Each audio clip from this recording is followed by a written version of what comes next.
I think we're live, Terry. Are we live? We're live. All right. Hey, what's up, everybody? I'm sorry. I was napping because I'm just so infatuated with Sean. Something is going on with this man. Because you walked in, you had this real mischievous look on your face. I said, oh, he up to no good.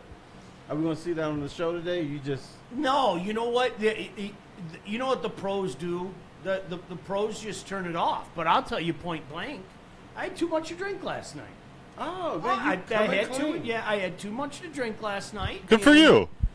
But, you know, it's one of those things, you answer the bell. You know? Okay. Our old friend Tom Kowalski always used to tell me that. Party like a rock star. Yep. Get up in the morning and answer the bell. That like in our business. You know what Lady Gaga used to say? What's that? You gotta work out hungover. You're gonna make it. Yep.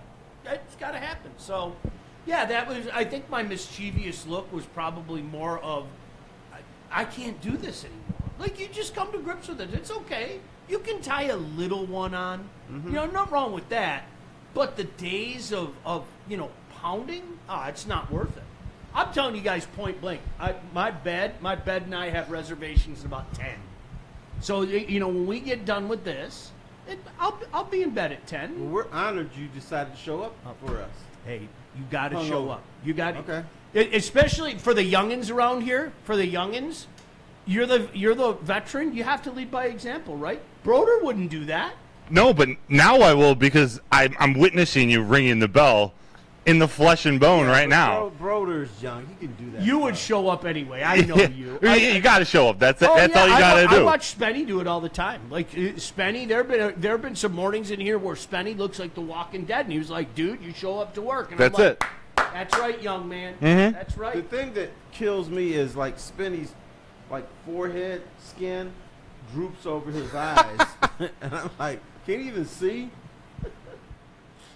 I've seen that a few times. Yeah, I've seen that I don't a lie. few times. Bro. So, yeah, a little too much yesterday. It was like two waves. It was with some buddies, and then it was with some of my son's friends. And the next thing you know, it's like, hey, cool, I got to be up in about 5 hours. Mm-hmm. So, yeah, trying to get my mind right, T. All right. I'm ready. Sunday is a day of rest, and I'm just commanding you to rest today. Thank you. I'll take that. Are you resting, T? I don't suspect you're resting today. You going downtown? We got the Grand Prix. I am not going to the Grand Prix. You going to Veg Fest? I know. Fest. Yeah, that's where Sean's probably going to be hanging out because he likes the vegetarian side of cooking. Love it. Right. Love it. No, I think that's going down to Eastern Market today. There's just a lot going on in Detroit. I expect you to be a part of it. I'm going back to the Palmer Park Art Festival. Okay. Or Art Fair, whatever it is. That's cool. Because I saw a couple things I wanted yesterday, but I was rushed by my wife, and I ended up not getting them. But I'm going to get them today. Isn't it amazing, though? Like, I don't know the time period. Maybe you guys could take the screwdriver to that. Not that long ago, Terry, like when you and I were working downtown, honestly, there wasn't a lot of reason to go downtown. There just wasn't. Mm-hmm. There's always something going on now, man. It's pretty cool. It is pretty cool. Love it. And pretty soon, the reason to go down there would be for the Lions. 14 weeks away. Is it 14? 14 weeks. He's counting. Yeah, 14 weeks. September 7th, right? So what's that? We're in the third trimester or the second trimester? We're almost there. We're almost there. Wait. Are we going to do our road trip to Canton or not? Are we getting tickets? Are we getting media credentials? I haven't thought about that. All right, let's figure that out. Let's have work on that. Yeah, let's name have drop. a group meeting. We got some guys to name drop that I'm sitting next to. But isn't it funny though? Like you guys, I say this all the time. When you're a kid, nothing's better than the summer. There's nothing better, right? You count down the days until school's over, and then you have the 14 weeks of vacation, whatever the hell it is. Like for me now, it's like, come on, week 0, because my little cider mill in town opens that day, and I get to watch college football on week 0. And then right around the corner, the next week, obviously, you get everyone comes to the party. And for me, it starts that Friday night. Michigan State always seems to host that game on Friday night. And I like to blow up the Spartan Stadium for that. And then a week later, the NFL starts. And those are the things I look forward to. It's almost like the summer's an inconvenience for guys like me. It's like, okay, you can go ahead and get out of here real fast. And it's funny how that changes. Are we even going to get summer this year? Listen, if this is, I'll take it. I know I'm probably in the minority. No, Okay, good. I'm right there with you. I'll take this all day. I'm tired of wearing sweatshirts, dude. Oh, I love sweatshirts. I like your sweatshirt too. You said I like them, but at some point you're supposed to put them in the closet. true, the back true, Of the closet. true. You got that downtown though. Right. Now we're supposed to start our show, which the name of the show is love the Lions Weekly Update Show. Now, I usually don't like doing this, but I'm going to do it all right. because I just do what I feel like. Because you're a pest. Our good buddy, Easy, is going to have Robert Montgomery Parker on his show soon. Do you know why? Rob was ripping on something Detroit. Multiple Yes. things. The Lions. Okay. He said this, and I thought we would discuss this. He said the Lions' window of opportunity is closed. That's kind of hard. Which he said is done. They can't compete for the Super Bowl. They definitely can't go there because they have two new coordinators. That's the main reason. Oh yeah. And then they were How'd that work exposed out? against the Commanders. Now, here is what I say. And this is, we as a society, not just Robert, but we as a society have lost focus on what's possible. Let's say that the Lions this season run into trouble because they have two defensive and offensive coordinators, and they don't get it together this year. Mm-hmm. Isn't it possible that they could get it together the next year? No. Or the following year? Terry, you are making the critical mistake that I've heard many people make. You are using logic to argue with the illogical. Don't you do that. Don't you? Absolutely, My bad. positively, you're right. I'm sorry, I've said it before. I'll say it again. I don't know at what point in time it happened. Rob loves to spew things he doesn't believe. And he likes to take out a flamethrower and just, zzz, and incinerate and everything. And it's like, honestly, there's some people that I pay attention to. There's some people I don't pay attention to. And Rob would be one of them. Yeah. Because that's been his bit for a long time. I'm not saying anything, no disrespect to the guy. That's his bag. It ain't for me. Yeah, I remember. I made fun of him because he had this insider who kept telling. Remember Paul Davis, Michigan State basketball player? Yes. Yeah. After his freshman year, Rob was like, I heard my sources are telling me that Paul Davis is going to turn pro. And then after his sophomore year, I am hearing my sources are telling me Paul Davis is turning pro. He never turned pro. No. Even after his senior year, he didn't turn pro because he sucked as a basketball player. That's my guy, Paul. I love Paul. He was nice, though. He had his moments. He was drafted by the Clippers. But I know what point you're saying. We're talking about, like, declaring for the NBA early or whatnot. Right. Normally, you declare early if you're good. Yeah. He wasn't that. Now, listen. Number one, I don't think the window's closed. As we've talked about, I go back to the Dallas Cowboys. It was over when Dave Wannstedt left. It was over when Norv Turner left. The New England Patriots, by that logic, how many? They maybe won one or two Super Bowls, because didn't it seem like they were losing coaches and coordinators every year? I'm still a firm believer. Don't get me wrong. Coach is coach. You need good coaching, no doubt about that. I'm still a firm believer in talent wins, and Barry Switzer proved that. Barry Switzer was so in over his head as a National Football League coach, but he was able to win a Super Bowl with the Dallas Cowboys because that roster was still sick. And that's the way it is. And Dan Campbell's here, and Brad Holmes is here. No, I won't hear any of that window is closed talk. I just won't. I won't either, because the other thing is this team is so young. Yeah. These are babies out here. Yep. And NFL, young man's game. If Aiden Hutchinson and all these dudes, Panay Sewell, were like 35, I said, you know what? He could be right. The window could be closed, but how do you close a window after 2 years? Yeah, You it don't. make sense. With guys who are just coming off their rookie contracts. You don't. And I think he's speaking actually for a chunk of the fan base that thinks that throughout this offseason, the Lions haven't gotten better. They've just gotten healthier. But what world do we live in where we think this specific group of coaches and players isn't going to improve? Like, you don't think they're going to get better?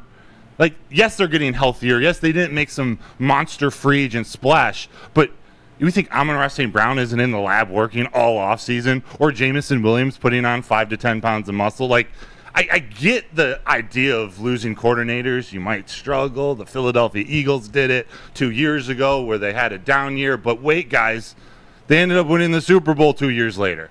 So, like, come on, give me a break. What's one of the things that a lot of people said about this draft, too, is they felt that this draft wasn't going to help this particular year. I heard that more times than you could shake a stick at.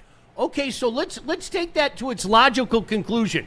If these are picks a year or two from now, and these guys are playing chess and looking a move or two ahead, then what would make me suggest, by your definition, that these picks are for a year or two from now, that the shit's going to be closed? I'm sorry, that doesn't make sense to me. But It does not. That's why Brad Holmes did not pick an edge rusher. You got it. I read every mock draft in America. All of them. Everyone said, Lions getting the edge rusher in the first round. And I'm like, no, they're not. You got to listen to what Brad Holmes is saying. He literally told us he wasn't going to do that. I don't draft for need. Y'all shut up. I'm drafting, quote-unquote, best player available and stuff like that. He thinks it's more important to fortify that offensive line and to get a run stuffer. And that's something else we can talk about. Is Brad Holmes right? I'm torn on him. One, yes, you should be able to criticize him. Yeah. But when you do, you end up looking stupid. Yeah. So he's saying Lions do not need a young edge rusher. The rest of society, and I'm talking about in Detroit, in Portland, and New York, Chicago, saying, yes, you do. Who's right? I'll go with Brad Holmes. I will. I'll go with Brad Holmes. And listen, I was one of those guys. I knew it'd be D. I mean, the D line, there was no doubt in my mind. All right, so it's always what we forget, and I'll just call me out, but I think a lot of people do this as well. It's always a situation where sometimes you forget what's also in place, okay? Hey, let's just say maybe Marcus Davenport, maybe they have a different thought into him than we do, right? These are things you have to consider. Maybe they're looking at this guy and going, he's a lot better than y'all giving him credit for. And this is where we come in with Z again. I still believe the guy's going to be back. I do. I still believe he's going to be back. I'm with you. So here's a situation where you've got all these pieces in place, and Brad's sitting back, maybe knowing what we don't know, okay? And sitting back and going, I don't think you guys know what we have here. And I like these guys. I like these guys a lot more than perhaps you like these guys, And I think there are a few guys that can check the box at that position. And not to mention, obviously, getting back Hutch is huge. But, I think Brad has earned the right to say, hold on, just take a deep breath. Let's see how things, kind of develop over the course of camp. And after the useless exhibition games, and 14 weeks from now, let's see what we have trotting out there in week 1. Yeah. You heard Dan Campbell double down on it also in his press conference the other day, talking about all that they have in that defensive room. He likes the dudes in there. They're optimistic about what they have. My percentage of thinking Z's coming back to Detroit, it's still up there, but it's lowered because I think they're ready to go to war with what they got right now. They're ready to go to war with Marcus Davenport, who all reports say from the beat writers and reporters out there looks like a monster. And we know that about him, that he's always been an athletic freak, but can he stay healthy? Nonetheless, Dan Campbell and Brad Holmes, they're on the same page. They know exactly what they need, what they want. Dan Campbell has what he wants now, and they're ready to go. I don't know what it is about football, but the last thing we see in a team, that's what they are. The Lions were beaten up defensively, and Jared Goff had his screwy game. He does that now and then where he just throws a bunch of interceptions. It just comes out of the blue. He'll go 800 passes, no picks, and then he'll have 3 in a game. And so here's what I hear about Jared Goff. Oh. He chokes in big games. So Oh, yeah? the Washington Commanders game was a big game, Yeah, right? he didn't play well. Okay. What about last year against the Rams? Was that a big game? Yeah, not his best. Did he throw 5 interceptions? No. So, and then the second round game against Tampa, was that a big game? Yeah. Okay. So I think what the message from me is the big game is only the one where you play poorly in. So these games that were first round games the year before, second round games the year before, you played well, that wasn't a big game because he didn't suck in it. Yeah. You know what, I look back, and I want to make sure that I get the order correct. The Texans game. He wasn't good in the Texans game. Yeah, right? 5 interceptions. He wasn't good in the Texans But game. they're all in the first half. And what was interesting about that is we had a defense at the time that could pick him up. Weird. And isn't that amazing how that worked itself out? Whereas when you fast forward to January, we didn't have that defense anymore. I mean, I don't think that that was historic injury. It really was. I mean, you guys saw all the memes and the things that came out there. Lions injuries here, everybody else there. I mean, it was bat crap crazy. But Terry, to your point, even when he had that game, I think Holmes and Campbell had a built-in, kind of default mode where you could press a button and go, it's not Jared's day. Let's turn up the heat with the defense and everything. And that's what good teams do. But again, people remember that. People remember Jared Goff's last appearance on stage. They remember the last appearance by this defense, where everybody has to acknowledge. I think as we were watching that game, we all knew it early on, they weren't stopping Washington that day. No. It wasn't going to happen. If you got a stop, you were like, all right, we got to get a stop and maybe get a score, and we're right back in this thing. But you knew you were going to have to win a shootout that day, and obviously it didn't come to fruition. So that's fresh in everybody's mind, T. Yeah, and I also think if it wasn't for the defense, Goff wouldn't have had those turnovers. I think he panicked. Yeah. I think he looked and said, oh, this defense stinks. I can't admit it.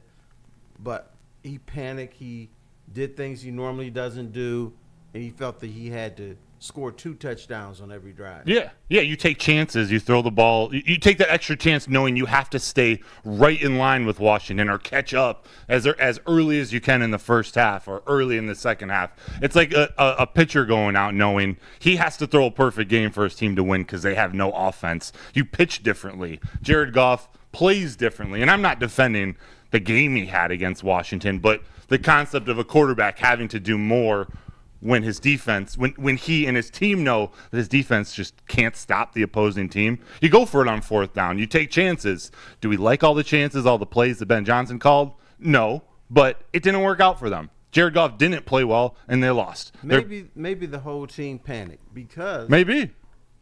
Who should have been the starting running back? Gibbs. Jahmyr Gibbs. Yeah. Who had established himself as like a premier back while David Montgomery was gone. And then now you're in the playoffs, and I know the whole Wally Pipp thing, you don't lose your job because of injury. Yeah, you do. Yeah. When somebody's playing at a Pro Bowl level. Yeah. That Texans game, 5 interceptions for Goff. Part of the comeback was Carlton Davis's 2 interceptions, who wasn't there in the playoff game, Carlton Davis. And that's just one of the 26 or 27 guys that were on the IR for that game. And you know what, Broder, I know this will appeal to you. Terry, I couldn't agree more. Yes, you do.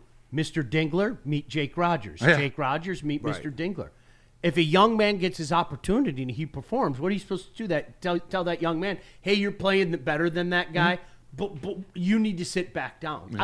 I'm sorry, it's common sense. That's the way it is, and I think everybody has to understand that. But when you're talking about this franchise, Terry, and Broder, you know this as well. I always use a term. You cut open a tree to see how many rings it has and how old it is. For us, it's the amount of inches in butt hurt that you have. It's the scar tissue that you have from how this franchise. You mean feet? Yeah, and for some of us, it's feet. And people are gonna find it hard to give this franchise the benefit of the doubt. Not across the board, because I think there's more positivity and good vibes about the Detroit Lions. And I wanna add, it's warranted, because we've all lived through past events where somebody tried to tell you, this Mooch era, this is the one. That's it. We're starting something. We're building something good. Remember those commercials? And I would sit there and go, oh my gosh. And people, how can't you see this? How can't you see this? Now the flip side, if you're on the positive side and somebody wants to be negative, that's when I sit back and go, well, how can't you see this? Right.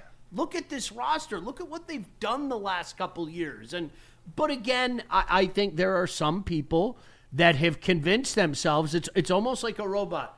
The Lions suck. Mm-hmm. They will always suck. They will never win. That's like default mode, right? And I refuse and refute that with everything inside of me. Although I will say this, I'm bad sometimes. When I saw that the Lions were a real organization, here was my initial thought. Other teams in the NFL have been real organizations for decades. The first time you become really legit, is that really going to end in a Super Bowl? It's the first time they've been legit. So that's what my initial thought was, that it can't end in a Super Bowl because this is your first time.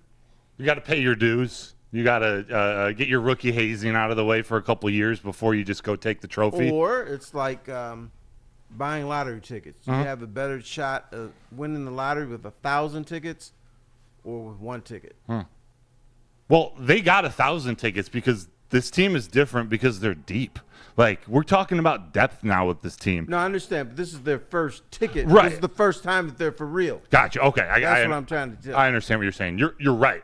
And it's hard for some people to comprehend, especially some of you that have lived through way more than I have, way more of that pain. This team is for real. The organization is for real. People are coming here now. And you know what, T. Foss, one of the things that I always go back to is you called this. That broadcast once a long time ago at Dispo, I think in Hazel Park, we hosted a show for the heavyweights. And I you remember looked at that, me yes. and you said, you know what, I'm going to say something I never thought I would say. These Detroit Lions are for real. Sean, Baligian, Willie B, Broder, this was like before everything got going. And he was right. He was like, I'm telling you, they're doing things the right way. And you know what? I do believe that a lot of it has to do with what Brad Holmes is seeing, because every single mark of this thing, despite what we've wanted, despite the things that we said, you know what? I would love to see, Brad Holmes do it this way. I would love to see Brad Holmes do it that way, especially with the edge rusher. Remember when they first made the playoffs, the year they won the division? We said that they weren't going to be able to, get to those goals or win playoff games unless they went and did certain things at that trade deadline. Brad Holmes said, I think we have enough. I like what we have here, similar to what Sean said earlier, that I believe this with all my heart.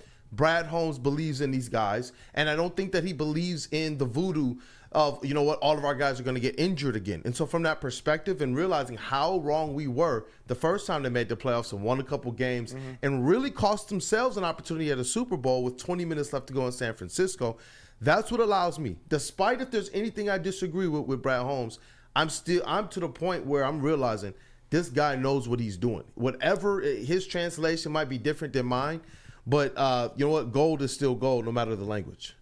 No, and you know what? To your point, I think he's also a guy that if he thinks there's a move to be made that can boost them, he'll make them. Has he proven that yet? He hasn't. But I think if I'm going to give him full marks for knowing ball, and I don't know how you could take that away from him. I'm also going to say I think if there's a move that's staring him in the eye and he says, this is the move that could put us on top, that could really make us the team to beat, I don't think he's afraid to make that move No. because of what's rattling up in his brain. I think he's savvy enough to have not made a risky move over the last couple of years. A move that we all want. I don't know what it was, but just not pull that trigger and sacrifice some of his future. He's getting into territory where he's probably going to have to make a move, maybe just for salary cap reasons because they got so many good players. Also not drafted in the first round. You got to pay second, third, and fourth rounders. It's a special team. A few comments here in the chat real quick. Kenny said, I appreciate you gentlemen doing this every week. Nothing is better than Sunday morning Lions talk. Thank you, Kenny. Taylor Frazee said last year, Amik Robertson breaking his arm was the straw that broke the camel's back. He was the last piece holding the strong parts of the defense together. We talked about it, and he was one of those role players at the beginning of the season that was a huge piece by the end, actually playing really well at both nickel and outside corner. But the last question that I want to throw out there, and maybe I'm going to rephrase it, but Rando Smalls says, Broder, do you guys think with all the talent on this team, could some of our vets get traded, like Khalif Raymond, Colby Sorsdale, Dan Skipper? And whether you think vets will get traded or however it goes or not. It's possible, but you know what else could be coming up? An NFL draft. True. So now you got to make a decision. You may have to give up only one player, but you have to make a decision. Who do you leave unprotected? Who's a starter? Right. And that's the thing. The guys, now the guys 4th, 5th, 6th on the depth chart, they're talented enough to go steal a spot from a starter, a good starter. Like, there are good players down this. Zach Cunningham that they brought in, Grant Stewart, a linebacker from Indianapolis. They got really good players fighting for jobs, and I hate to bring up Alex Anzalone in this ilk, but Grant Stewart's getting a lot of shine in OTAs right now, and Alex Anzalone isn't there. Dan Campbell says he's not worried about Anzalone and Ragnow, but at some point, you don't have any guaranteed money on your contract. I get what you're doing, but Grant Stewart's a good player. Maybe he's going to go steal a spot. Or Trevor Nowaski. Maybe, but be careful with that, young fella. I'm not saying it's going to happen, it's Terry. OTAs. Right, 100%. They're not even in Pats. We are, because of the simple economics of the game and some of the things that you brought up, we are getting perilously close to that point in time that no fan wants to get to. We are going to be saying goodbye to some of these guys very soon that we've all fallen in love with. Yes. That the pictures are on the refrigerator at home. We have our silly little nicknames for it. That's the price of doing business for a good team. Yeah. Is all of a sudden, these guys that you grew accustomed to, these guys that you have fallen in love with, these handsome young fellas like Justin, who just popped in, right? All of a sudden, some of these guys have to go the way of the dodo bird, Terry. And big names. And one of those names that could be going the way of the dodo bird is J-Mo. Mm-hmm. He may not be on this team when they become really, really, really good or Brad Holmes feels they're established, because now is the difficult thing. We always like to say, okay, you build a team, you roll, and then you wait till everybody gets old, and then you decline. That's not the way it works. You build a team, then got to say, okay, am I going to pay this dude? Yes, no. I'm going to pay this dude? Yes, no. And you got to make that tough decision. So you got to let go of some guys that you like. And it may be guys like DJ Reader, could be a casualty. J-Mo could be a casualty. Who else? I mean, Anzalone. Anzalone is going to be a casualty. Yeah, that's the thing. When you coach and you build this team with this merit-based philosophy, those players know the best player is going to play. The player who they trust the most out there is going to play. You think Dan Campbell gives a shit how much Derek Barnes gets paid?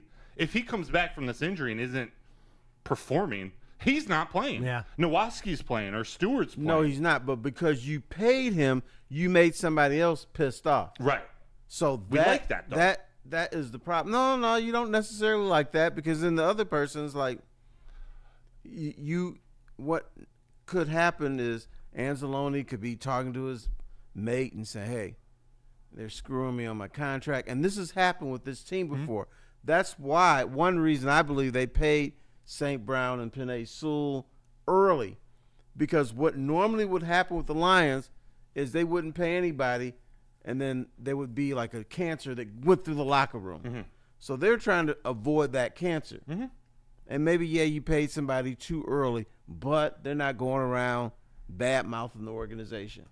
And read the tea leaves, guys. Some of the moves that were made. Frank Ragnow is not going to be around much longer. That's just Graham Glasgow's not going to be around much longer. I love Frank Ragnow. Like I want to go hunt and fish with the redneck and me. Frank and I would have I'd pack my dip. We get some fish. I'd go shoot a couple deer. We'd have a great time. And y'all could smoke a bear. We could smoke a bear. There's no doubt in my mind we could. And you know what? I after I took out the quills, I even try some porcupine. So at the end of the day, those are some of the. And this is why you have to read those tea leaves. And, okay, well, why did we draft this guy? Why did we draft that guy?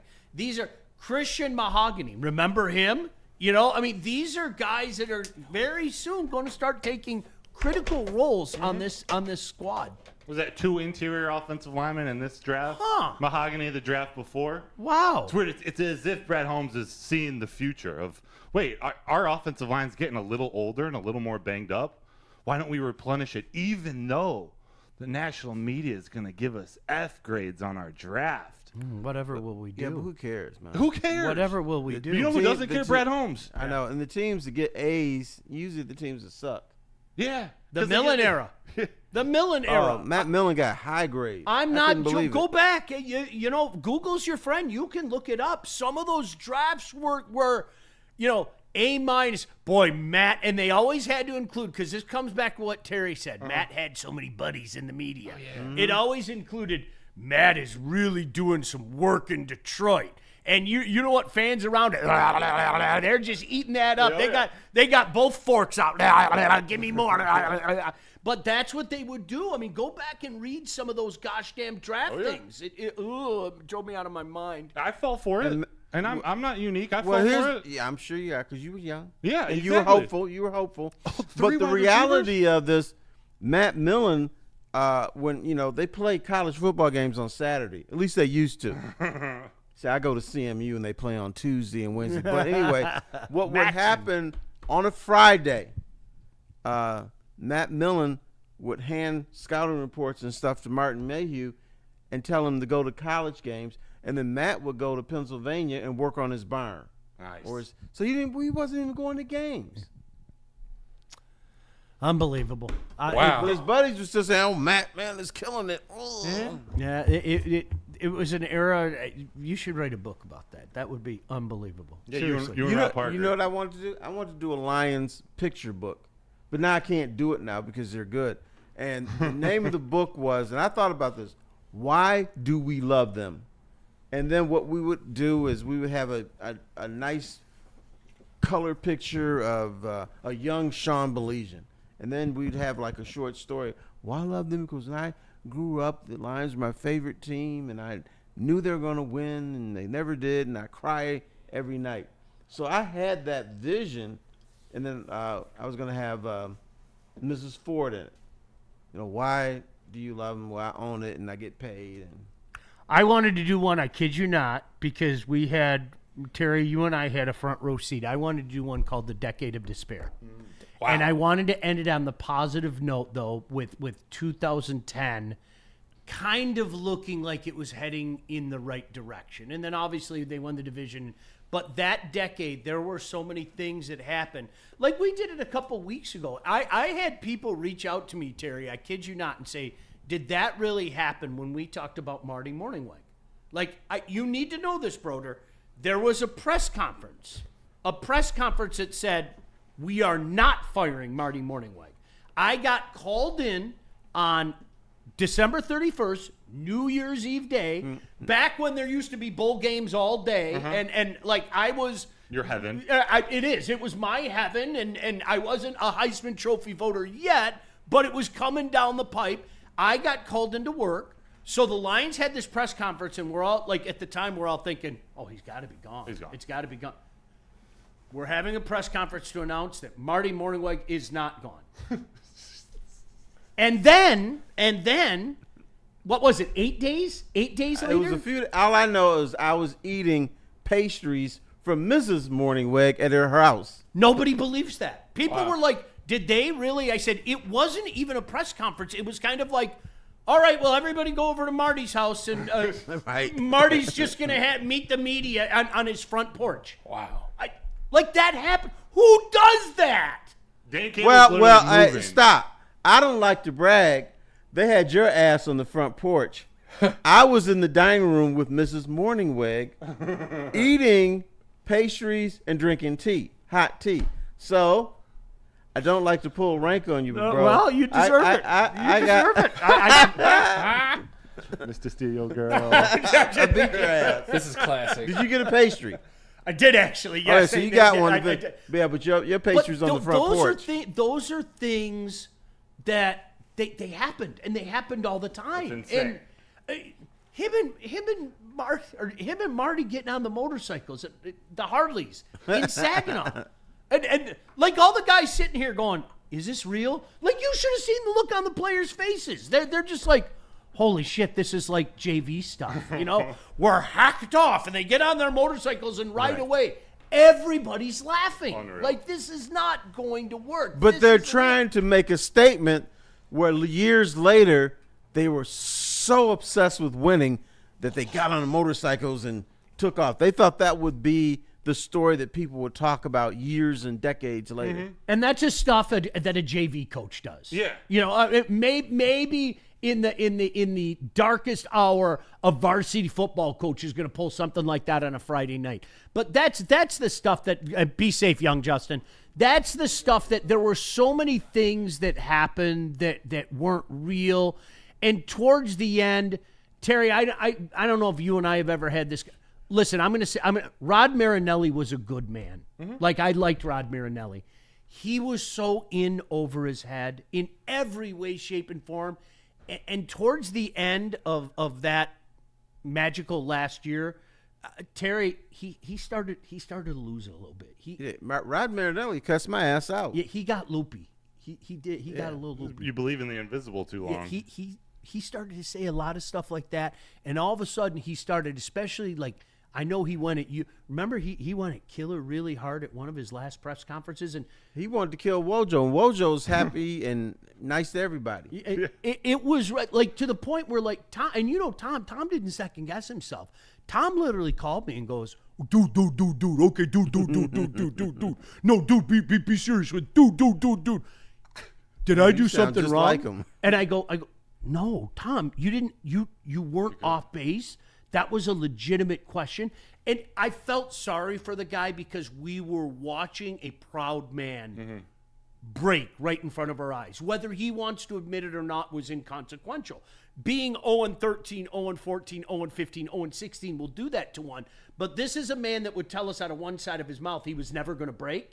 And out of the other side of his mouth, everything that he was saying and doing was breaking. Bro, do you remember this? Womp, womp, womp, womp, womp.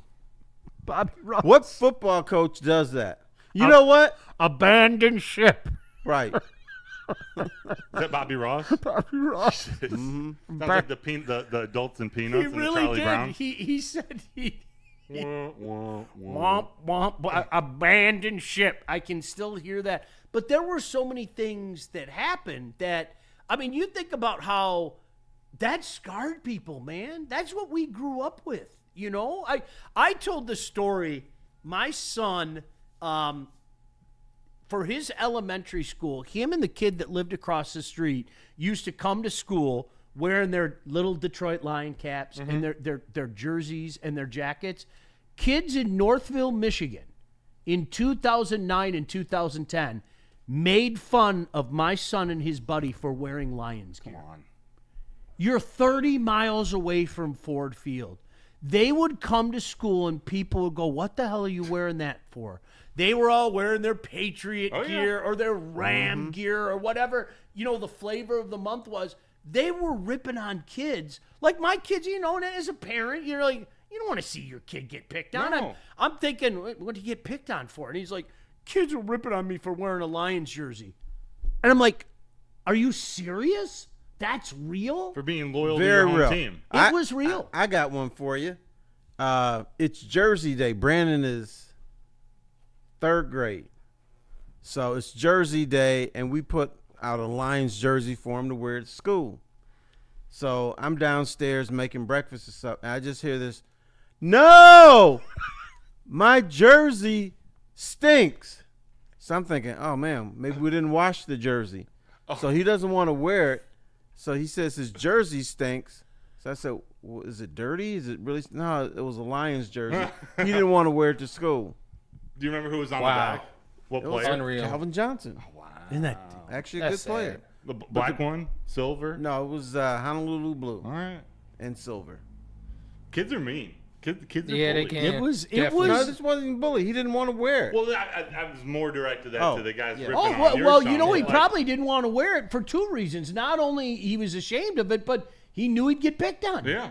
Brandon knew it too. That's and where get beat up. That's where this franchise was at. So I understand it. There are a lot of people, but Terry, this is where you have to appeal to people. Come on, man. You know what good looks like, and you know what bad looks like. And these guys have not given me any reason for me to think that this is falling off the cliff anytime soon. There's no reason to believe that. Not with what they have in place, and again, the youth of what they have in place. Like J-Mo. Here's what I don't understand. When the Lions stunk, at least in my walk of life, I ran into more Kool-Aid sippers than I do today. 100%. And How I is don't that? get it. Why- Not why even is close. that? Dude. Not even close. It wasn't. We need a case study. I'm blown away that there aren't more now. That it's not just across the board. Oh yeah, okay. Jared Goff's our quarterback. The Lions are good. No, there's a lot more speculation than that from the fans. Yeah, but you have to understand these people have been devastated. Yep. It's the scar tissue. They love their Lions, but there's like a little tick right in the back of their head, like, hey, it's gonna end bad. It was so bad. I remember Joey Harrington came back here. Remember when he was with the Dolphins and he I lit remember us that. up on a Thanksgiving. Thanksgiving. As most did. He lit us up on a Thanksgiving. Yep. Okay, for Joey Harrington standards, mind you. Honest to God, this is not an this is back when people used to email us all the time. Remember, I Right. probably got 500 emails saying you owe, as I called him, John Joseph Harrington, an apology. And I sat back and I said, okay, two things. Number one, props. He had a good game. Mm-hmm. He did it against the Lions. That doesn't count. He did it against the Lions. I'm not making this up. You guys can fact check I me. remember that. Within 2 weeks, the guy lost his job to something called Cleo Lemon. How many people out there remember Cleo Lemon?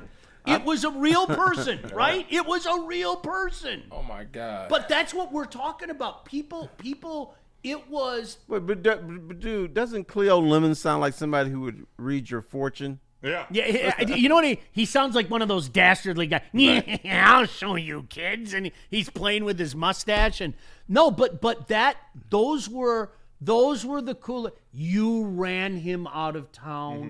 You media scoundrel with all your negativity. You ran a franchise quarterback out of town. That you used to get that crap. Wild. You wouldn't, Terry. You're right. I'm 100% co-signing on this. You wouldn't believe that the crap. You don't understand how good fill in the blank is and things like that. And now it really has flipped. Now that guy has become the I can't believe that you're buying into this Jared Goff. What do your eyes tell you, Sean? And I always say the same thing. Where once I was blind, now I see. He was bad a couple years ago. Okay, he was, and he's not anymore. So you know what adults do? Tell him. You know what adults do? Adults sit back and say, hey, he was bad. He's not anymore. He's good. That's what adults do. And that's what we have to do about this franchise. But emotion gets involved, and this is what happens so often. But Terry's 100% right. Yeah. The cornbread eaters, the Kool-Aid drinkers, all of it, you wouldn't believe how much that was around in the late aughts. Because you see, it wasn't because the Lions stunk. It was because the media was so negative. It was the media's fault. that it was our fault. Yeah, of course it was it's the your media's fault. fault. Right. Yeah, 100%. It was our fault for 60 years of incompetence. The fall of 2008 there was about a month span that was just batshit crazy. And it would Millen, I think we talked about it a few weeks ago. Millen coming out and he had this full beard and he had this serious look on his face. Remember that? Mm-hmm. And hey, Matt, you haven't been around much, because Matt was always, media savvy. And if there was a camera on, Matt matriculated his way to where the camera. If there was a Terry Foster, if there was, one of the columnists, Matt would matriculate his way. And Matt got all serious and he goes, "Well, I'm not talking this year because I like this team a lot and I'm going to let this team do the talking." And both Fords, they were just eating that up. And so for about a month, you got that, and it was, as Terry said, it was the media's fault. Mm-hmm. You've become an old bit ripping on this franchise. Now you're just doing it on purpose, things like that. Yeah. And then we know how 2008 went. What don't you see? Yeah. I'm like, well, I don't see a good football team. That's what I don't see. That roster was so bad. It was. It was so bad. I remember my last transgression. Last preseason game was in Buffalo. Mm-hmm. And I'm getting quotes and, they're feeding me bullshit and everything. But, it's fun. You collect it like a squirrel. Last person I went to was a defensive tackle. And I said, if people were to look, and this is the 0-16 season, they went 4-0 in the preseason. Mm-hmm. And I asked the question, if people looked at your game tape or game film or whatever, what would they see? And they would say they would see talent leaping off the game film, leaping off the CDs or whatever it was. People would fear us. And went 0-16. I don't wish that on anybody. I'll say it all the time. That was, what really pissed me off? People pissed me off is late in that year, Terry, the transition happened, and a lot of people started wanting the 0-16.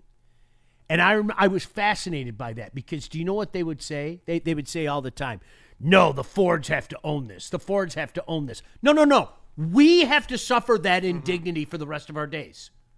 We do. I think about that way too often. I'm not being funny. That's 17 years ago. There's only one thing that will make that go away, and it's winning a Super Bowl. That sucked. That I had all those wiseacre friends who knew that it was bugging me, that magically showed themselves up at my house at about 3:45 that afternoon. I told you so. Seriously, I want to say something, but you have to promise me you're not going to punch me in the face. Oh boy, go ahead. I was one of those people that said, "Go 0-16." Now my reason is, 0-16 was so embarrassing that perhaps the Ford family would do something dramatic, do something really a 180 from the usual, and then they would get out of their doldrums. That's why I rooted for 0-16. Can I tell you why I knew that wasn't going to happen, though? And it didn't. This goes back to the discussion we had about the silly march that we did. I knew at that moment when he dug his heels in and said, "Oh yeah, and I'm gonna give an extension. I'm gonna give a guy an extension." That's when I sat back and said, "It's hopeless. There's nothing we can do. There's nothing. Nobody is going to tell this man how to operate his business." It got so bad with Millen, he had to make a move there. But what people forget, the guy that Terry brought up that went and watched college football games because Matt was, playing Green Acres, that was the guy that was going to save the franchise. Right. And here's how I knew he wasn't going to do that. One day they had some press conference at Ford Field, and so I'm walking off the field, and Matt Millen said, "Hey, Terry, I want to tell you something." Was it Martin Mayhew? Mayhew. Yep. Martin Mayhew is a stud. And I'm like, oh, my God. This is the guy that's going to take over. Matt Millen's calling him a stud. That means he's going to be a dud. The actual Bud Mook in the chat, Terry and Sean says, "I'm 45 and I know most of these stories, but I don't want to keep reliving them." No, see, but here's the thing. I don't mind it now because I think what happens is number one, I sit back and say, wow, that was what an illegitimate franchise looked like, and this is what a legitimate franchise looked like. That would be number one. And number two, I think this goes to the point that Terry brought up. Was it Bud? Was it Bud? Bud, now we've got the opposite. Before there were people out there saying, Terry, you're an idiot. Sean, you're an idiot if you can't see that John Joseph Harrington is the best quarterback out there, that Kevin Smith is going to be a 1,500-yard rusher for year after year. Now we live the flip side of that. There are people that are looking at Jared Goff and going, he sucks. J-Mo's a one-trick pony, et cetera, et cetera. So, Bud, if anything, I look at it as a positive. I'll take this side. I'll take this side as opposed to taking the side of low those many years. And Bud, here's the other thing. Here's my perspective. There's always going to be Lion Kool-Aid drinkers and cornbread eaters. All right, cornbread. Why is the percentage of cornbread eaters and Kool-Aid drinkers lower now than it was when the Lions legitimately sucked? That's something I don't understand. I think our generation, we're looking for reasons why it won't work. We're looking for reasons why. Why? I don't know. It's that pessimistic skepticism that a lot of people live with, and they're looking for reasons to believe that the Lions that they know are still the Lions out on the field today. But it is completely different. Like, it's completely different. And you guys have just been painting the perspective of what it used to be like. Yep. And you know, again, I think so many of us have had this moment in our lives where I told you guys, Thanksgiving 1980, my grandpa told me, don't pay attention to these guys. They're going to break your heart. They're never going to win. I mean, that's a real story. That's a real story. Yeah. And you know what? For years, I would sit back and look at how this franchise operated and go, my gosh, maybe my grandfather was right. And I believe that eventually it was going to change, but the circumstances had to change. This is a different franchise now. There's a lot to be positive of, you know, and would you guys be surprised? Terry, I go back to what you always say. I think people forget how the year ended, and the other side to that is who ended up winning. The Philadelphia Eagles were done. It blew it up. Nick Sirianni lost that room. Toast. Sweep them all out, right? They won a Super Bowl. Yeah. And now people are talking, are they the next dynasty? And all that crap. So, my goodness gracious, I think you're a prisoner of the moment. If you subscribe to that thinking. You're a prisoner of the moment. Yeah. Do you think the Lions are getting enough credit for the damage control that they've put out there for these coordinators and their position coaches that leave? A lot of talent has left Allen Park from a coaching perspective, but you look at guys that they've replaced them with, and you look at how they've restructured the positional coaches. Like, you have Scotty Montgomery, the assistant head coach. He's your running backs coach. Very well respected.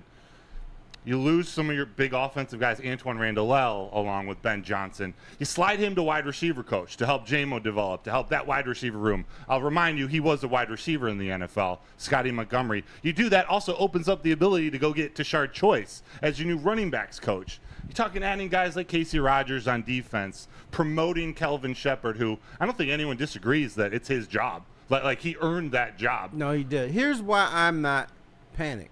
Because once we go back to it's a real organization, they knew 3 years ago they're going to lose Ben Johnson. Yep. Yes. They knew 2 or 3 years ago they're going to lose their defensive Aaron Glenn. So they knew that was coming down the pipe. So they were preparing for their departure 3 years ago. Yeah. And you know who was in that room preparing with them for Ben Johnson's departure when they're creating this offense? Right. John Morton. Yep. Right. Their current OC. Yep. So if you know something is coming down the pike in your group, you think they're really going to have Goofy Grape as the offensive coordinator or No. Goofy Grape as the defensive coordinator? No, because it's a real organization. I am not comparing the Detroit Lions to the prime run that the New England Patriots had for, about 20 years. But that's what good franchises have to do. Yeah. It's a copycat league. Whether we want to admit it or not, it's a copycat league. And if somebody's doing something that's working, they're going to poach this coach. They're going to poach that coach. I saw it happen with Dallas. I saw it really, the prime example is New England. Think about all those guys that left. Romeo Crennel and I mean, defensive coordinators, offensive coordinators, front office people. They were all going to be the next big genius, and really for none of them it happened. So, you know what? Again, I know what you're saying. New England won Super Bowls. The Lions have not yet. You're absolutely right. But with success, we get to see how the rich live. And this is how rich franchises live. You're having success, they're going to poach you. It's that simple. they're doing it savvy too. Like they didn't just for the hell of it say, Tanner Engstrand, you're our OC, and Calvin Shepard, you're our DC. Right. Tanner Engstrand wasn't ready. He might be a great OC for New York eventually in 2-3 years. Maybe he's going to be good for them this year. He's not ready for the Detroit Lions. So he went out and got John Moran and David Shaw. Calvin Shepard, he's ready. So they said, you're up. We're not losing you. I'm sure they love Tanner Engstrand, but he wasn't ready, and they're not going to force it. Right, and they've let people go because Right. they didn't fit the Lions culture, or they didn't think they were a good enough coach. So they got through people, told them, we love you, but go somewhere else. Yeah. So they have their people that they want. So to me, it's about the players.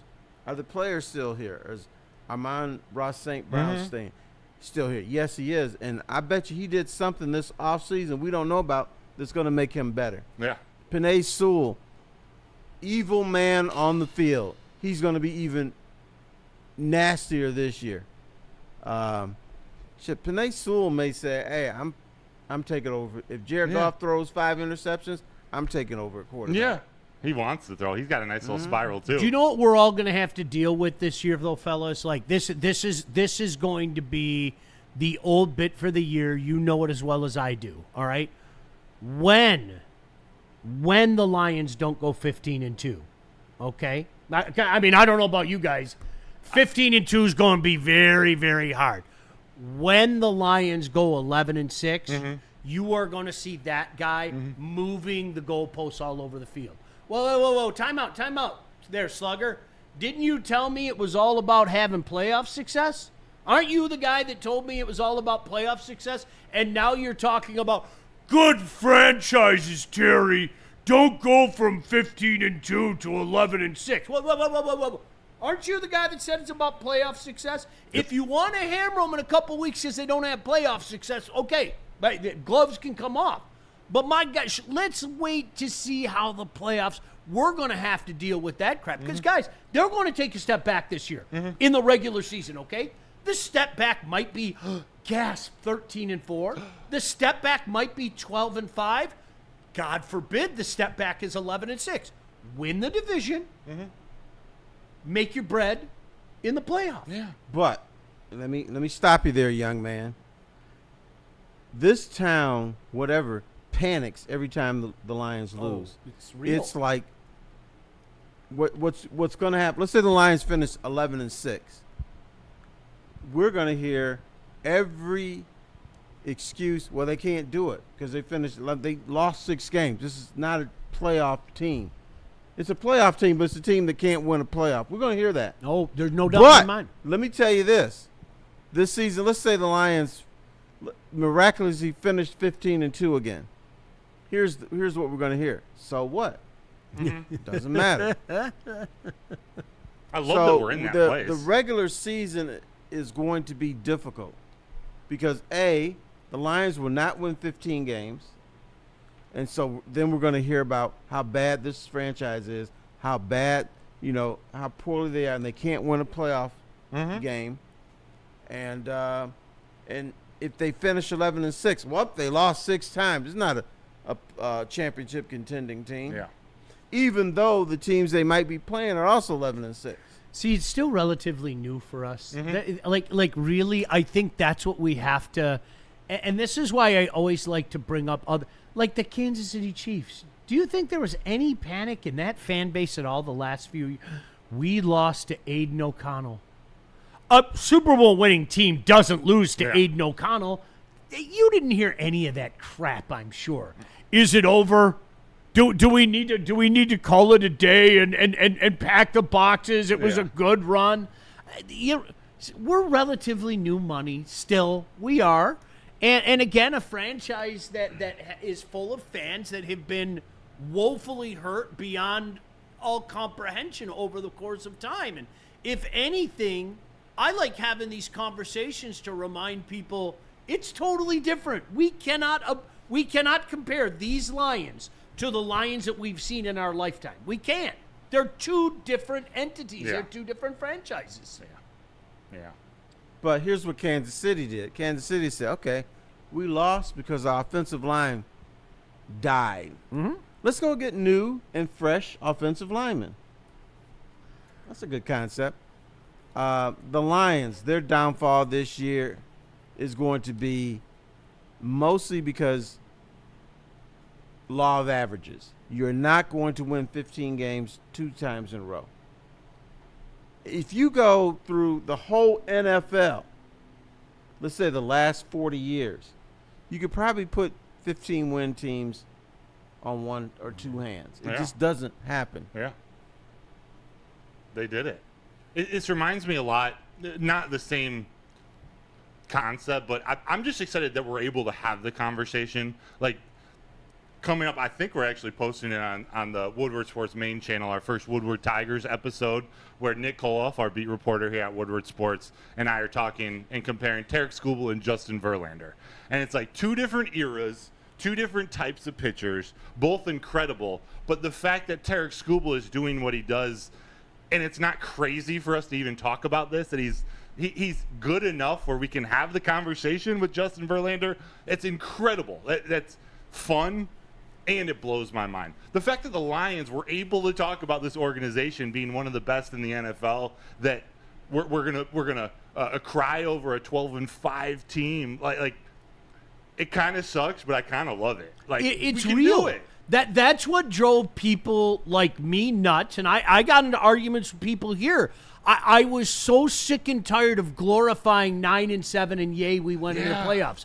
We needed to see how real franchises live. And real franchises live the way the Lions have lived the last couple of years.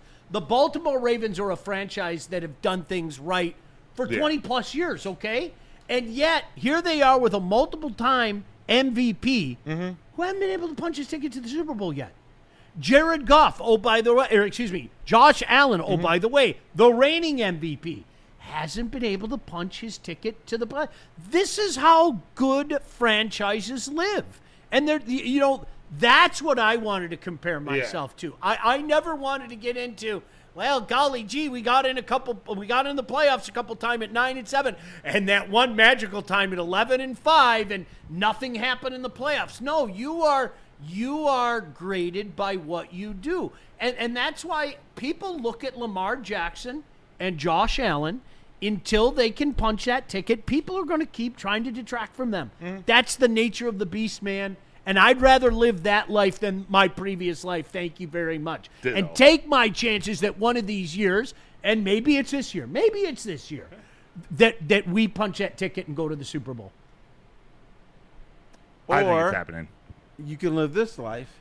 You finish 13-4 and lose in the first round. Is that any different than finish 9-7 and not advancing? No. Not at this point, no. Yeah. At this point, no. But the thing, that's why I believe this regular season is going to be so downplayed. It's only the playoffs. Yep. That's the only thing that matters, and that's fine. And it I'm should cool be. with that. It should be. Right? Or this was our previous life. Ooh, if the Lions win their last 5 games, they're going to finish 9-7 and make the playoffs. Who cares? Nope. All the bread that this team is going to make has to be made in January and February. Yeah. Period. End of story. That's it. I know it's on the opposite end of the calendar, but do you take any? Do you believe in these joint practices? They announced they're having them with Houston and in Miami. Like, does that mean anything to you when we're talking about the expectations are only in January and February? Do joint practices mean anything? Yeah, to you. Yes. Okay. They do. they mean more to me than the preseason games. Oh, me too. I'm glad Because you said you that. can actually do some things. Your starters can actually go up against other starters, and you can put yourself in situations that you can't in a preseason game. To me, a preseason game is like I'm just sitting with my baseball cap on, looking at my understudy. Yeah. The preseason game is who's going to be my backup tackle, Yeah. who's You going to got be it. my third string quarterback. I want to get them some reps just in case we need something. And the other thing, I don't want any of my starters injured. That's what the preseason's about. And you know what? I think a lot of times you have to ask the parties involved, because I was one of those guys when they first started doing it. I thought it was dumb until you heard some of the guys say it's not dumb.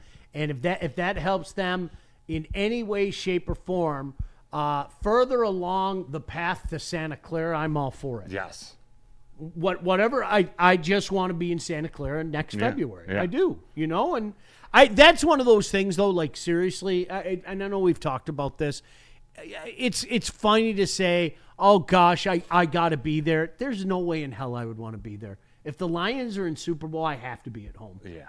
I have to be at home. I have to. And maybe around some close friends and family and things like that. But that's one of those, I don't want the bells and whistles around me. I need it there because we're all going to react differently when it happens.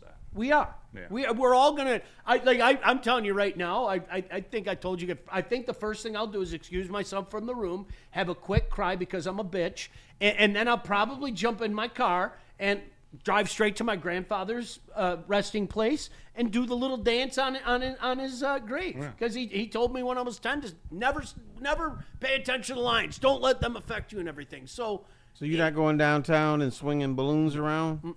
And didn't you already get this approved by the rest of your family members? the entire family. Yeah, the entire yeah. family. Yeah, they were like, They're okay with it. No. He just lied to us.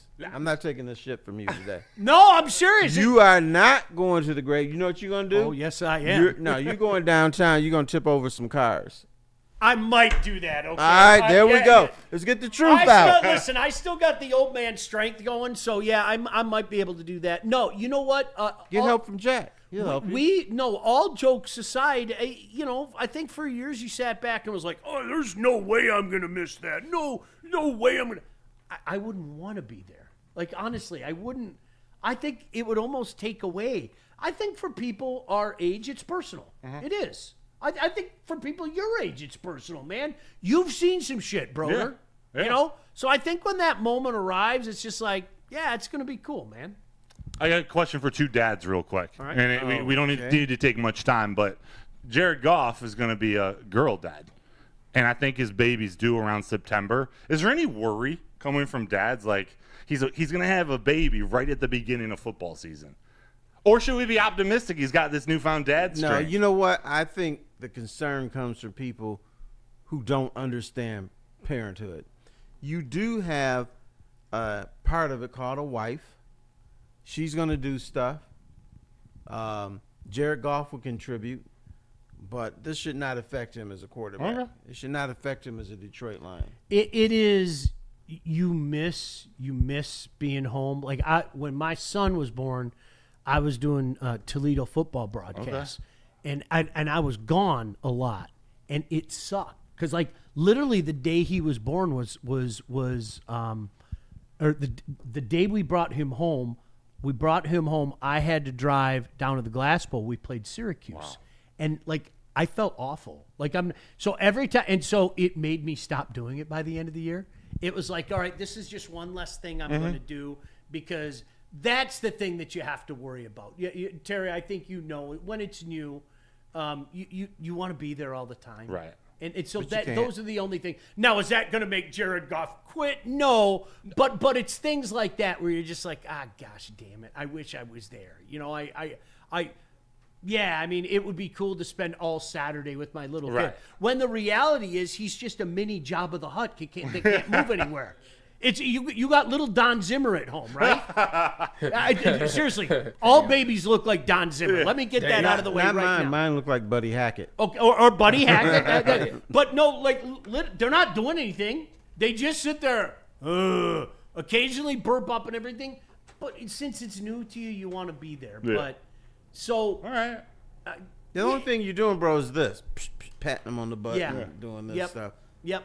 It's not Okay. brain surgery. By the time the Thanks, second Dad. one comes around, you kind of realize that. Yeah. You know, We got Father's Day coming up. I appreciate that out of you dads. Because you treat the second baby differently. Oh, yeah. 1000%. You can drop them down the stairs and Yeah. drop them on the I'm the head. middle child. I'm the Yeah. second. I get it. Yeah. All I'm the the second attentions to baby the when I first. And guess what? They all Jordan. turn out okay. Yeah. Yeah. Yeah. Yeah. I I hope we turn do. out okay. It was a little different for me because I was a girl dad, and it was hard for me. Terry knew pre-girl dad Sean.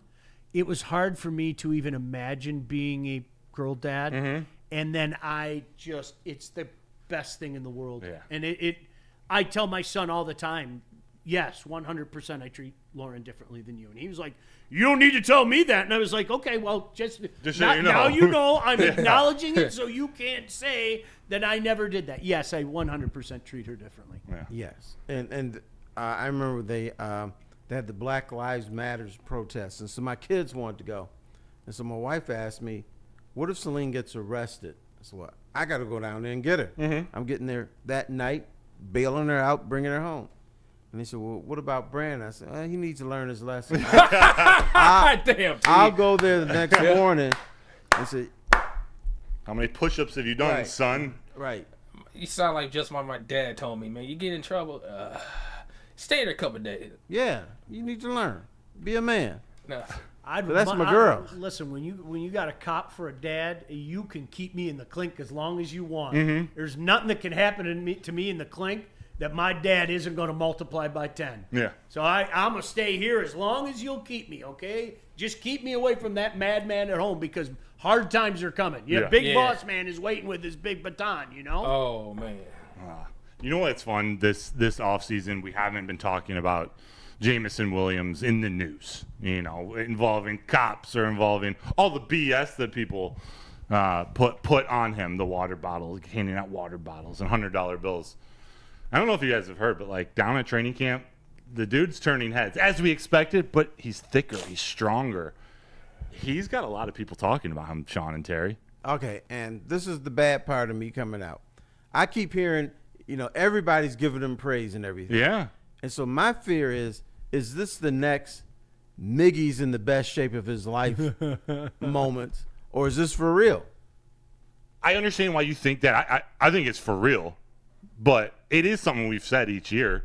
This time, I wanted to preface it with we haven't heard any of the drama with him. Like, we're just hearing about how much better he is at football, how much stronger he is on the field. But don't we hear every year J-Mo's more mature? Yeah. J-Mo gets it. Now we aren't hearing that because all the extra baggage is gone. It's out of there. It's just been football.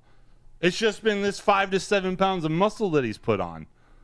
You know the crazy thing about J-Mo is can he be more electric? Yeah. Can he be more explosive? Yeah. But I think the one thing that we have to accept, and this is a good problem, his ceiling is only so high. Oh, my gosh. Do you know why? We have two really good running backs. One who might be the most explosive, I said what I said, most explosive guy in the league. We have a really good tight end. We have a really good wide receiver, So oftentimes I find myself going to that place where he might have 1,800 yards. Not in this offense, he ain't going to do that. He could have a really good year. He could have an explosive year. He could blow his numbers from last year away. But I think that the ceiling only goes so high, fellas, because of all those other weapons. And that's a good problem to have. Fantastic problem. That's a good problem. That's why I'm not concerned about this team. Yeah. Or that concern. Yes, the defense could be better, and it's going to be better because of help.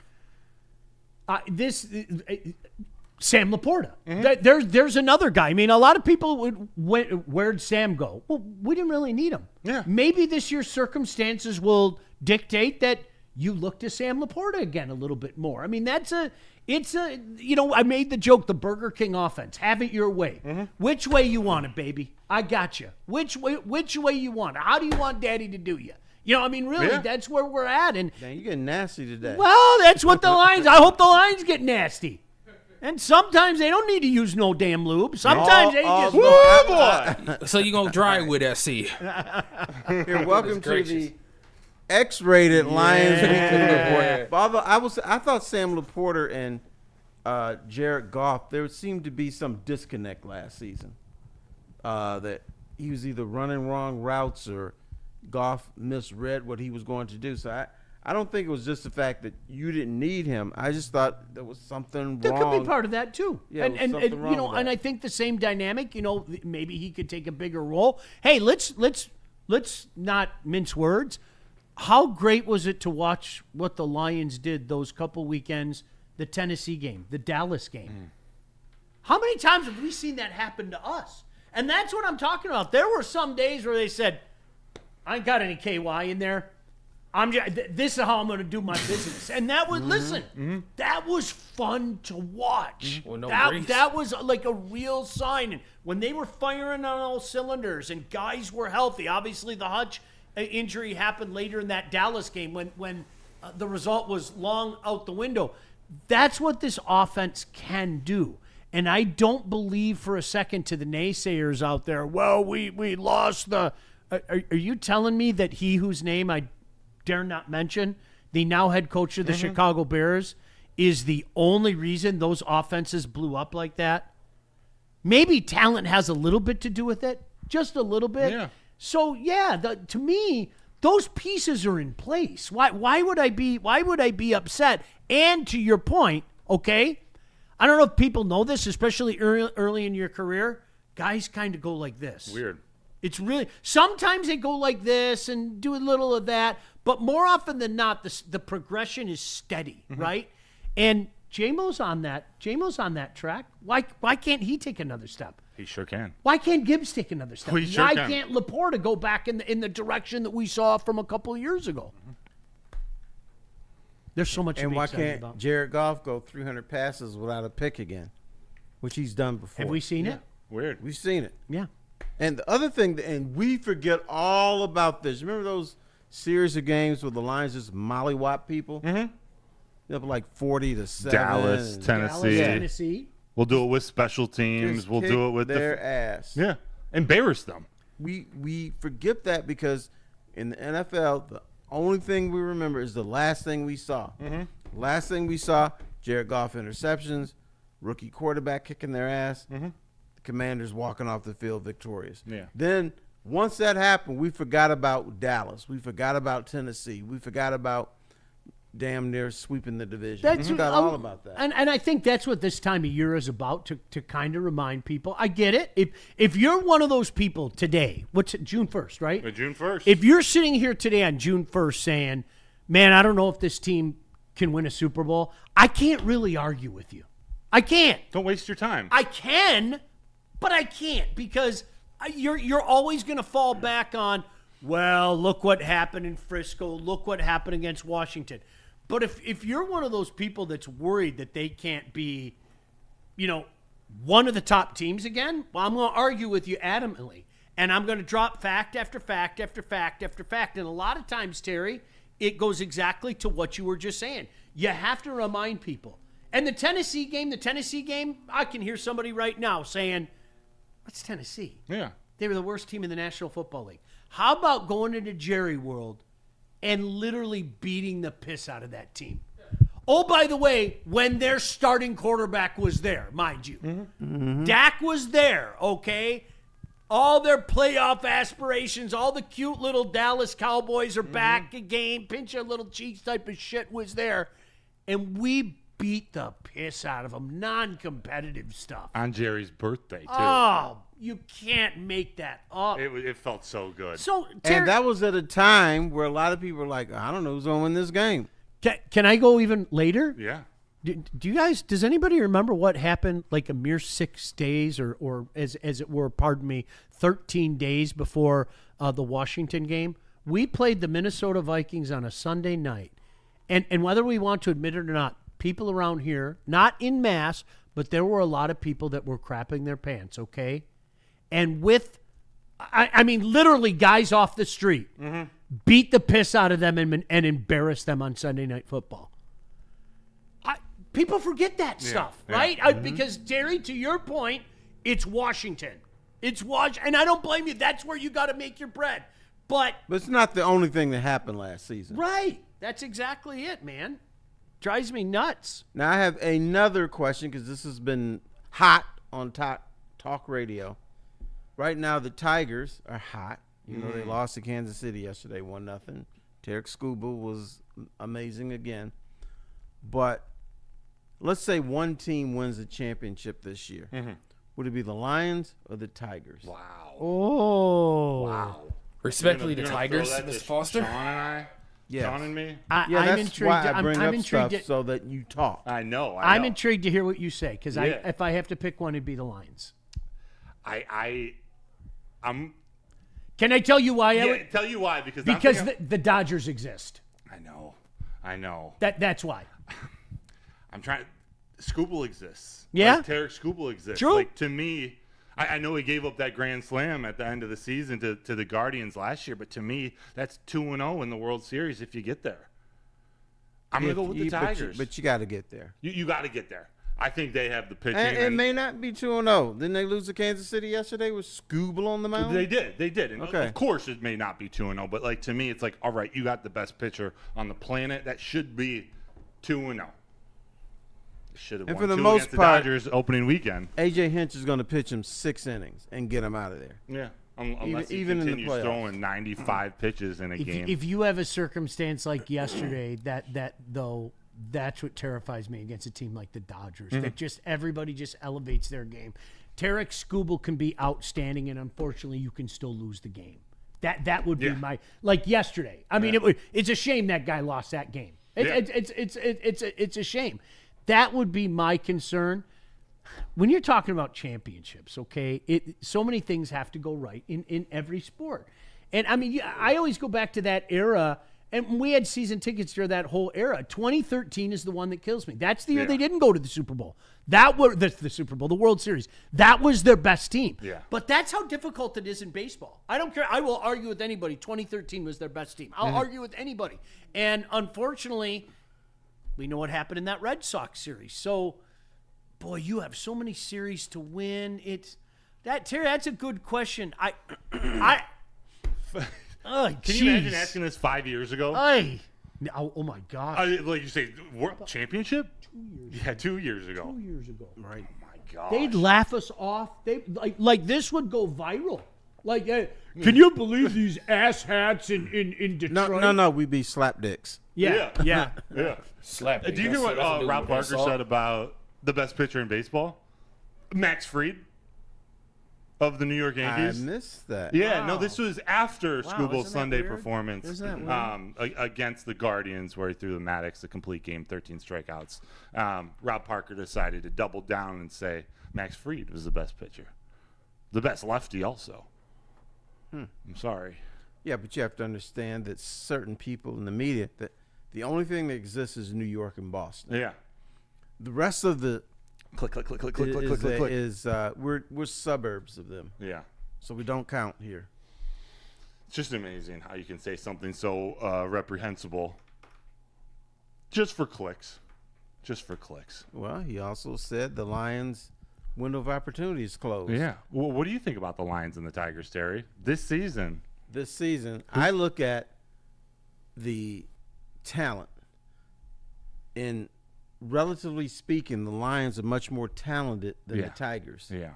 So I'm a talent guy. I feel that. So they're better. I like their chances in the American League better though. Because I look at the NFC and I go real danger, real danger, real danger, right? I look at the AL and I go, You go Dodgers on the end now. Like, yeah, you start right. looking to the National like League, I the start, Padres. I start thinking for reasons why I should be afraid of the other American League teams, and they aren't there, including the Yankees. I mean that, but then I look to the Dodgers and I just go. I mean, it's a different plateau. I mean, the way that baseball's set up, the $300 million roster, all that crap, that's a different scenario. But I think there are more landmines for the Lions in the NFC than there are Yeah. for the Tigers in the AL. Yeah. One man's opinion. I love it. But if healthy, the Lions could smack these people around. I think so. If I healthy, do. they could beat really- any team. I really think so. Yeah. I really think so. That's a good feeling. I feel more confident, though, again, because I think of the inferior AL, but that's a good feeling heading into the season. And I mean this. I think they can beat any of those teams, including Philly. Right. Although in baseball, you can lose on any given day. Right. You just never know what's going to happen. Right. I mean, worst team playing the big team and best team, and the worst team could win. It happens. It's just a weird sport Yeah. or unpredictable. Yeah. Yes. You run into a hot pitcher. Michael Wacha yesterday pitched fantastic and kept it close, and they inched across one. Wasn't he throwing like 50 miles an hour? He was throwing that little dude was- 78, right. 79 mile an hour And they floater. couldn't hit anything hard. Yeah. Everything was. Bloop, I bloop, love bloop. watching games like that. I'm sorry, and I know you're a pitcher. I love it. I love watching games like that. It was that's fascinating to me. Yeah. I know chicks dig the long ball, and we all want to see the big, majestic, Titanic home runs and everything. That was a great watch on a Saturday afternoon. Yeah. Just kind of chilling out. I'm laying on the couch. There were a couple times I kind of dozed off for a minute or two. And that's okay.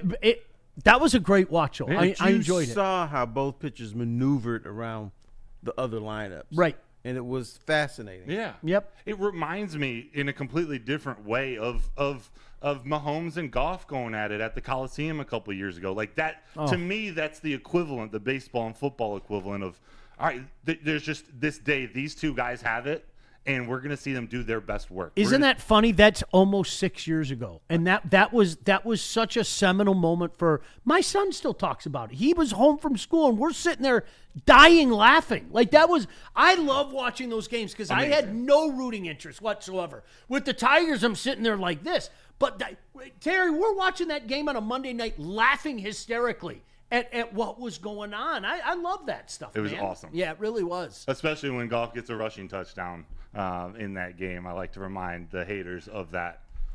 That was so much fun. The Josh Allen Patrick Mahomes playoff game. Unbelievable. Right, like they score with 13 seconds left. You're like, this game's over, and Mahomes is like, hold my beer. Yeah, sorry. Just so damn good. Yeah. I Yep. love that stuff. Yeah, he's like, hey, they left 13 seconds on the clock? Watch this. Yeah, that's exactly what it was. About to So bust you up. One of the games that changed everything for the Lions, I know we're wrapping up here, but it reminds me, it's the team we're playing in the Hall of Fame game, the Chargers. Remember that Chargers game a couple years ago?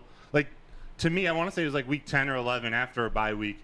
It was a defining moment, a defining game for me in, like, the history of this Lions team and organization trajectory. It was a shootout where Goff outdueled Herbert. It was David Montgomery had that 75-yard run where Jamo's down the field blocking. It was the walk-off field goal. It was everything that we got used to happening against us as Lions fans and Lions media members.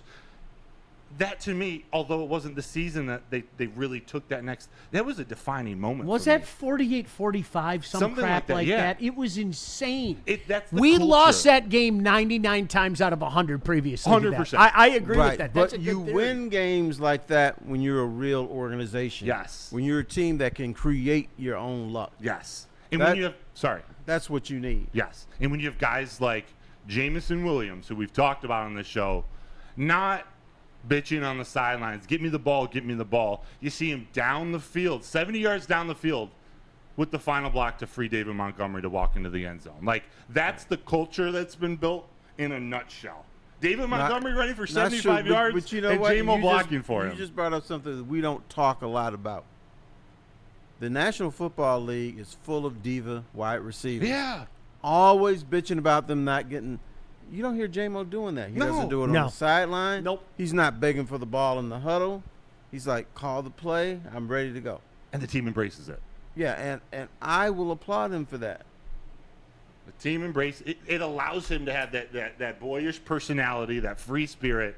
That's what the team loves him, because they know you can be goofy and all you want. We know you're going to work, and we know you're going to block.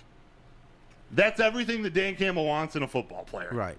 The fans are going to come down on J-Mo again. He'll probably go to a restaurant forget to tip somebody, and then we're gonna have to hear this shit. Can you all believe over it? Again. Oh my God. He only bought 20 conies for the neighborhood. Right. Unbelievable. He's cheap. Well, there's the victory cigar, and then there's the victory dip, fellas. Love it. Sunday, you headed down to the Grand Prix. Anything going on downtown? I am going halfway to downtown. I'm going to Palmer Park. Oh, that's right. Not going to the Grand Prix. I'm skipping it this year. I've been there the last 3 years as a volunteer. I'm trying to help my community. But no, I'm not going. Cool. Cool. Are you going down there? You going to ride a car or drive? I am. I'm going to head down there. I don't know Good what I'm for going to you. do yet, but I'm going to go down there and just experience it. I haven't seen it yet. It's so. a great time. Yeah. I tell people all the time, I haven't gone down there. I'm no race fan. There's just a buzz, and I'm not talking about the engines. There's a Right. buzz down there. It's cool to be down there. I love it. I love it. While you guys wrap up, I'm going to sneak in the booth to get it all wrapped up. Had a Thank great you. time, everybody. See you Thanks next for tuning week. in. We'll be here next week. Yeah, looking forward to it, T. And we'll only be 13 weeks away from the start You of ready, Lion aren't you? season. I am. It just like, come on. Fast forward with the summer. It's all good. See you guys. Bye. I love the summer, by the way.